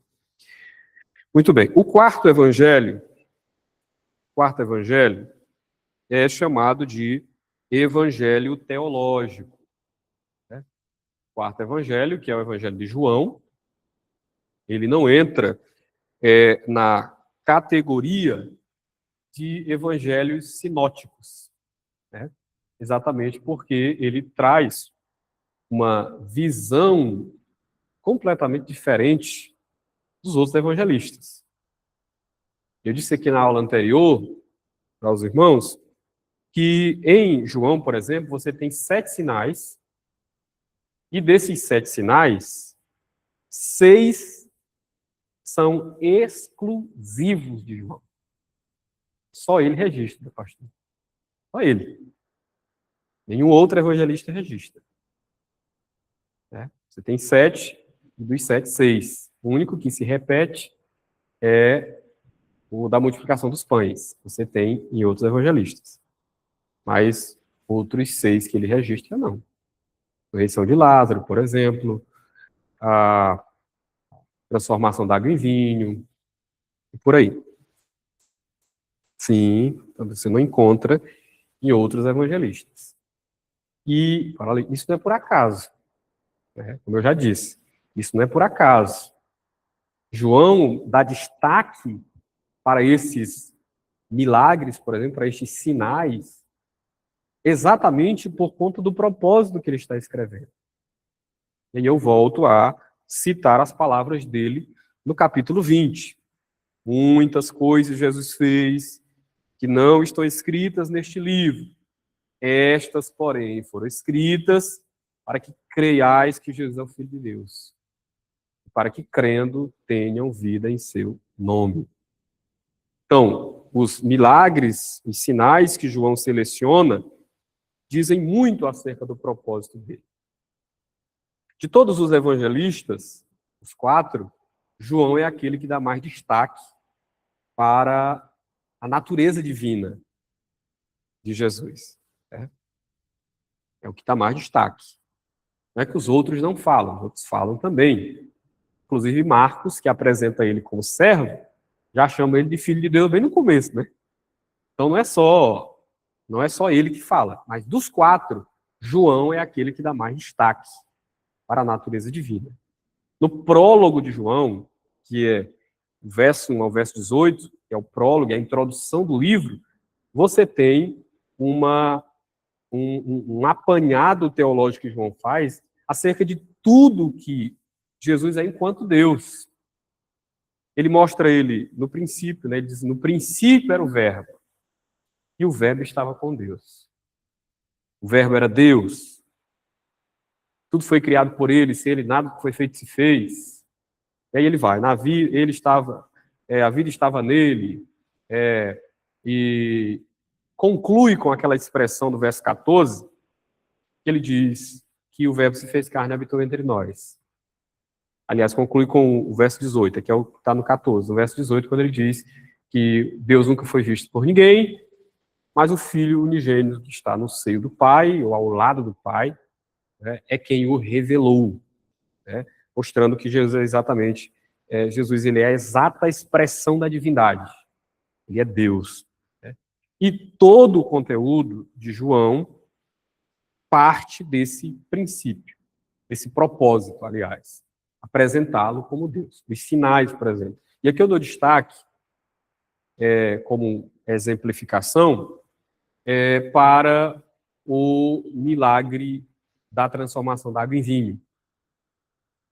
A água em vinho, que está em João capítulo 2, que é o mais conhecido, né? É o mais conhecido pela gente, assim, dos milagres de Jesus, que é aquele milagre que ele efetuou ali naquela festa de casamento, que ali já era uma festa, né? Que as bodas em Caná da Galileia, os irmãos sabem que na tradição é dito que as bodas naquele tempo elas duravam 7 dias, então não era uma festa só de uma noite, né? Como a gente geralmente faz, eram 7 dias de festa. né? E a partir daí, a gente tem, inclusive, até a discussão, né, com relação ao tipo de vinho que Jesus transformou, e a gente não tem tempo para discutir isso aqui hoje, é claro. Porém, o que Jesus faz ali é comprovação exatamente da sua divindade. Por isso que João abre o relato dele com relação a sinais exatamente com esse milagre. Porque é aquilo que eu disse na aula anterior. O que você precisa para você fazer o vinho? Você tem que fazer todo aquele processo. Plantar, cultivar, colher, naquele contexto, né? Pisar, ali, extrair o suco da uva, e aí se colocavam em odres e se deixava envelhecer. E aqui os irmãos já têm uma pista, irmão Pedro e pastores. Você já tem uma pista do que tipo de vinho Jesus explicou. Aliás, fez, né? Por quê? Porque qual era a designação de vinho bom daquele tempo? Não era vinho bom, o vinho bom não era designado pelo processo que ele foi feito. Era designado exatamente pelo teor, pelo teor de acidez, pela força que ele era teor ácido, né? Que a gente pode dizer alcoólico, porque não era álcool, né, nesse sentido. Então, o teor de acidez que tinha nele. Esse era o vinho bom, era o vinho envelhecido, era o vinho que já tinha já estava. Então Jesus faz exatamente esse vinho, porque o próprio mestre Sala testemunha e ele se admira, porque ele diz assim: ora, todo homem que faz uma festa, ele serve primeiro o vinho bom, e aí depois que os camaradas, porque as festas duravam muito tempo, né? Como eu disse, 7 dias. Depois que está todo mundo já assim, bem, como é que ele diz, pastor? Para não dizer bêbado, bem alto. Então serve o ruim. E ninguém vai notar. Gente, isso só faz sentido se a gente entender que o vinho que Jesus transformou era vinho embriagante, não era suco de uva só. Agora, dizer que Jesus fez um vinho naquele sentido e dizer que o crente pode beber, aí é um espaço enorme, né? Isso é o problema, que uma vez eu fui explicar isso para alguém, aí ele disse assim: pastor, então você está querendo dizer que o crente pode beber vinho? Eu digo, não, eu não disse isso, não. Eu estou dizendo que o vinho que Jesus fez lá era esse. Agora, entre ele ter feito esse vinho e você poder beber, aí é um salto cultural que você está dando de muito tempo, mais de 2000 anos, quase 2000 anos. Porque você tem que entender todo o contexto de como era fabricado o vinho, de como ele é feito hoje, do teor, né, alcoólico que o vinho tem. Você tem que entender tudo isso. A ocasião, tudo tem que estar dentro do cálculo, né? Mas não é discussão. Eu só falei aqui porque eu sei que isso despertou a curiosidade dos irmãos. Mas para fazer o vinho ou o suco de uva, você tem que fazer todo o processo, né? E aí esperar crescer, e aí vai lá, tira e coloca para envelhecer, plantar na mesa e a pessoa bebe. Jesus, ele age como criador ali. Porque Jesus não fez mágica. Jesus não fez mágica. Ele não disse abracadabra.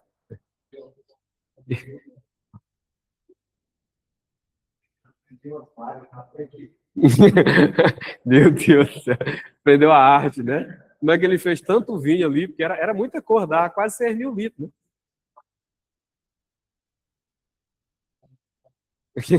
Pois é. Aprendeu com o mago do heresia grande. Então, ele venceu, vamos assim dizer, não é que ele venceu todo o processo, mas ele, agindo como criador, ele não usou os processos naturais. Ele mandou colocar água.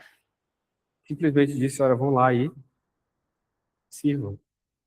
Né? Alguém já até disse, irmãos, que, então por que ele mandou colocar água? Por que ele simplesmente não disse assim, ó, vão lá que tem um vinho agora lá dentro? Ele poderia ter feito isso? Poderia muito bem ter feito isso. Porém, alguém poderia dizer assim, eles deram um jeito, eles colocaram vinho de alguma forma, foi alguém que colocou o vinho lá, né, alguém distraiu e foi lá e colocou nos tanques, reabasteceu, aí não, ele manda encher os tanques de água. E faz como Elias, né? Que jogou água em cima do sacrifício, para que não tivesse dúvida de que, de fato, era o fogo de Deus que estava consumindo aquele altar. Ele disse, coloque água. Encheu, né? Encheu os tanques ali, que cabiam 2 ou 3 metretas, vai dar quase 6.000 litros. Agora pode tirar. Pode tirar. E levar para o mestre-sala. Então, todo aquele processo natural, ele é vencido, vamos colocar essa expressão, que eu não achei outra melhor, por uma ordem de Jesus. Vá lá e tire. Ele não faz um espetáculo, ele não faz nada disso. Ele simplesmente diz, tirem e levem a mestre-sala. Testemunhando o quê? A divindade. Isso é tão claro, irmãos, que o próprio texto diz isso. Né? João capítulo 2, apenas aqui para citar literalmente o texto, João 2, diz assim no verso 11, com este deu Jesus princípio a seus sinais em Caná da Galileia, aí diz assim, manifestou a sua glória. E seus discípulos creram nele, glória. A palavra glória aí, que é a palavra que é usada em hebraico para se referir a Deus, é usada para Jesus.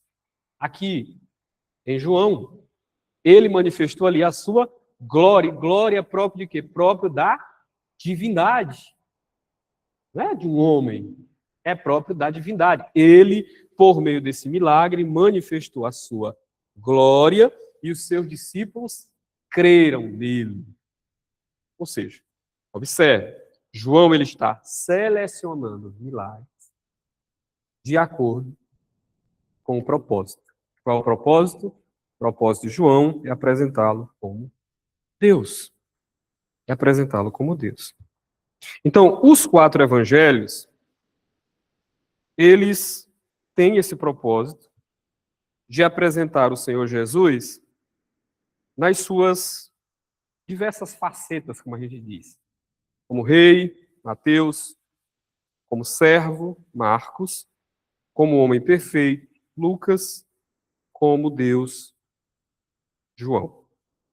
Esse é o propósito de cada evangelista. E aí eu repito, irmãos, todos os evangelhos, eles precisam ser lidos e interpretados tendo esses propósitos como base. Como base.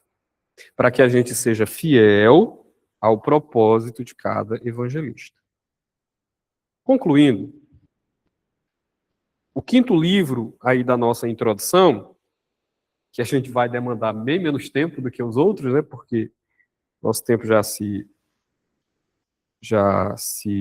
foi, mas eu queria antes dizer aos irmãos vão encontrar na apostila dos irmãos, e aí eu aconselho você, se você não puder imprimir a apostila toda, você imprime essa parte, que é a parte em que o autor do material, na verdade é uma compilação de livros, eu percebi, né? Não é um material próprio dele, é uma compilação. Você vai ver que ele coloca um material muito importante para a compreensão dos evangelhos, que é a harmonização dos evangelhos. Ele harmoniza os episódios em ordem cronológica. Isso é muito interessante. E isso, para propósito de estudos, meus irmãos, isso é uma joia preciosa. Você, ao invés de você ir ler os evangelhos na ordem que a gente lê naturalmente, né? Mateus, Marcos, Lucas e João, você pegar aquela parte, a parte do material dos irmãos, que nós vamos ter à disposição, onde ele faz a harmonização dos evangelhos, ele apresenta uma harmonia dos evangelhos em ordem cronológica, desde ele começa, inclusive, com João capítulo 1, né? Que é o Jesus ali na eternidade, o Senhor na eternidade, e vai até o encontro de Jesus com os discípulos lá, no Monte das Oliveiras, quando ele assunta aos céus. Ele faz uma harmonia dos eventos em ordem cronológica. Isso é muito interessante para a compreensão do desenvolvimento, né, do relato. Você quer ter uma ordem cronológica dos eventos da história de Jesus, os irmãos vão ter isso à disposição. Eu tenho anotado aqui, mas é claro, para fazer isso, a gente precisaria, não é de uma aula, a gente precisaria de um seminário só sobre isso, né? E, é claro, a nossa aula é apenas introdutória. No que tange a Atos dos Apóstolos, eu gosto muito de uma expressão que é usada pelo pastor Hernando Dias Lopes, inclusive, que ele disse que o livro de Atos é a dobradiça do Novo Testamento. Ele tem uns insights muito interessantes, né, Hernando? Ele disse que o livro de Atos é a dobradiça do Novo Testamento, porque ele fecha os evangelhos e abre as epístolas. Ele tem, você tem essa dobradiça, né? Essa introdução às epístolas também. Então, o livro de Atos, como eu já adiantei aos irmãos, apenas aqui para apontar algumas coisas, ele é a segunda parte da obra de Lucas. Lucas escreve a primeira parte para relatar o que Jesus fez e ensinou, e ele escreve uma segunda parte para relatar o que Jesus fez por meio dos apóstolos. Né? Por meio dos apóstolos, por meio daqueles que ele encheu do Espírito Santo e capacitou para fazer a sua obra. Então, o livro de Atos, ele tem como propósito apresentar ali os primeiros anos da igreja na Terra, da igreja empoderada, cheia do Espírito Santo, e que é usada pelo Senhor para levar o testemunho do Evangelho até os confins da Terra. E aí eu gostaria que os irmãos, para nós concluirmos sobre Atos, o pastor mal começou, vai concluir, sim. Atos 1 e 8. Eu sei que todo mundo já sabe de cor. O que diz lá? Mas recebereis poder ao descer sobre vós, ser-me-eis testemunhas em Jerusalém. E mais? Judeia, Samaria e confins da terra, né? Confins da terra. Você tem, em Atos 1 e 8,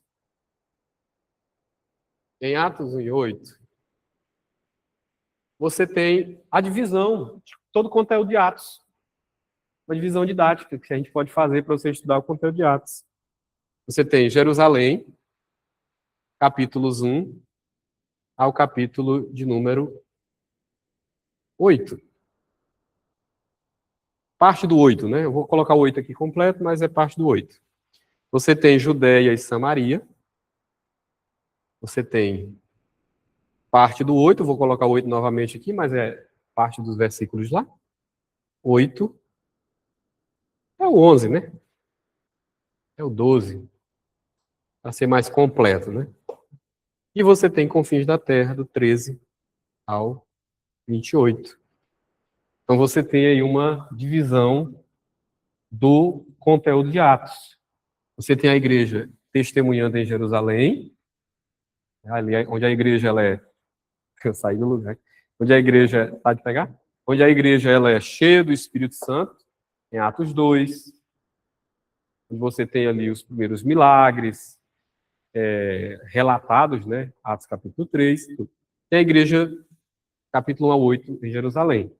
Aí rompe a perseguição lá contra Estevão, a partir do testemunho que ele dá perante o Sinédrio, e a igreja é espalhada. Né? Então, parte desses irmãos vão testemunhando o evangelho exatamente por essa região, sendo de forma mais detalhada, o evangelho chegando em Samaria, por meio de Filipe. Né? É o relato que a gente tem lá em Samaria de Filipe. Você tem também, dentro desse bloco, você tem a conversão mais importante da história da igreja, que é a conversão do irmão Paulo, né, de Saulo, né, do Saulo de Tarso. Tem a conversão dele no capítulo 9. Aí você tem no capítulo 10 ali a conversão de Cornélio, que também é uma conversão importante, porque é quando os gentios eles são recebidos, né, pela comunidade da fé, entendendo que as profecias também dizem respeito a eles, e assim por diante. Aí do 13 ao 28, até aqui, do 10 ao do 1, né, vamos colocar do 1 ao 12, você vê que apenas um apóstolo, de forma mais específica, está em evidência, que é Pedro. João também aparece, mas timidamente. Mas é Pedro, né? Dentro desse bloco que você tem mais Pedro. E do capítulo 13 ao 28, você tem o irmão Paulo, que também era chamado de Saulo. Então, aí a gente tem o pincel está ruim, mas você tem um gráfico da divisão do livro de Atos, e claramente o propósito do livro de Atos é apresentar esse testemunho da igreja nos seus primeiros anos. Exatamente, por conta das nações que são alcançadas, né? Exatamente, ali em Atos 2 você tem já nações dos confins da terra. Você tem prosélito judeu de toda a região ali do mundo, né? O cumprimento ele ainda não é pleno, porque esses judeus, essas pessoas que são alcançadas ali em Atos 2, todas são judeus, prosélitos, né? São judeus que se converteram ao judaísmo, né? E agora, a conversão mesmo de gentios, puro sangue, né, como a gente diz, você tem apenas em Atos 10, com a conversão de Cornélio. Você tem os samaritanos em Atos 8, mas os samaritanos eram uma miscigenação, eram descendentes daqueles que foram levados em cativeiro para a Síria e se misturaram com outros povos, mas ainda tinha sangue judeu aí rolando em algum momento neles, né? Agora, gentil de fato, puro sangue, né? Como nós, apenas em Atos 10 você tem a conversão. Então, o livro de Atos ele tem esse propósito, e como os irmãos já sabem, no estudo da missiologia, Atos é o único livro do Novo Testamento que não termina com uma conclusão, né? Ele apresenta Paulo em atividade, testemunhando de Cristo ali em Roma, como ele tanto desejou, quando ele escreve aos Romanos, ele relata o desejo que ele tinha de ter ido a Roma. Até aquele momento que ele escreve a carta, ele tinha sido impedido, mas Deus, na sua providência, deu a oportunidade de Paulo ir a Roma, não como ele queria, né?